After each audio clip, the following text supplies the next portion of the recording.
This year, Palliser ATA Local 19 held its Induction and Years of Service ceremony before a gathering of peers and colleagues at the Legion Hall in Vulcan. 10 new teachers were introduced. They received their membership certificates and were given a gentle reminder of the importance of being an active member within the ATA.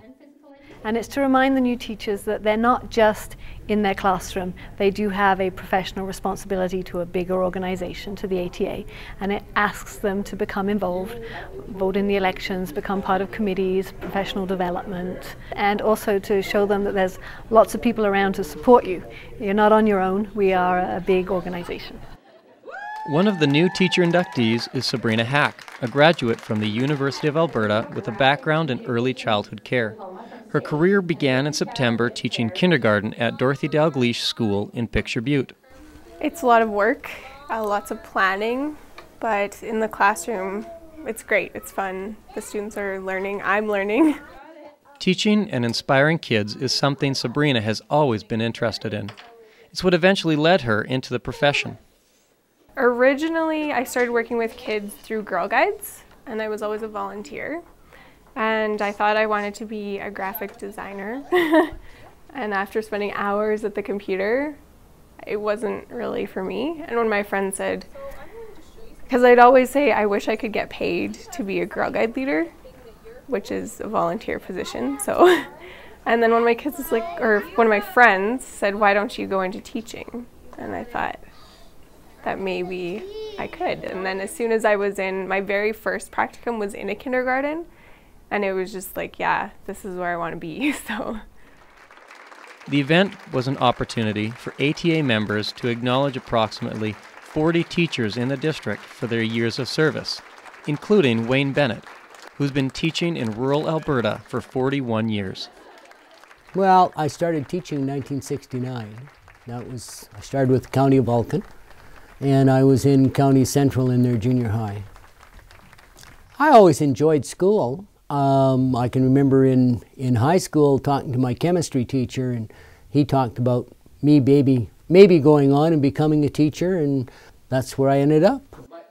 Throughout his career, Wayne has seen countless changes in education, from the use of technology in the classroom to advancements in teaching techniques. He says over the years, parents have become more involved in their children's education, and students are exposed to a wider range of options than ever before.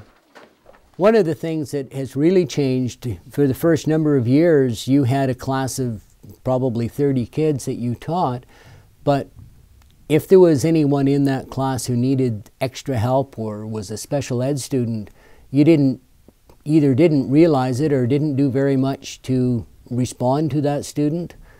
Everybody pretty much got the same. Now you focus much more on the individual and what each one needs. At that time, it just never entered your mind that you had to do that. Wayne admits teaching can be a tough profession, where the challenges sometimes outweigh the rewards. But in the end, he's had more good days than bad. And as he nears retirement, it's the good days he tends to remember most. I can remember back, probably because it had started out as a difficult thing, running into a parent. There'd been an issue, and one of the native mums had come in and was very unhappy with me, and I was doing my best to get her to come in out of the hallway so nobody, not the whole school had to listen to it. But we worked our way through that one, and when I left there, I was really touched because she came along, the pair of moccasins she'd made for me. You get maudlin when you get this far. You remember things like that.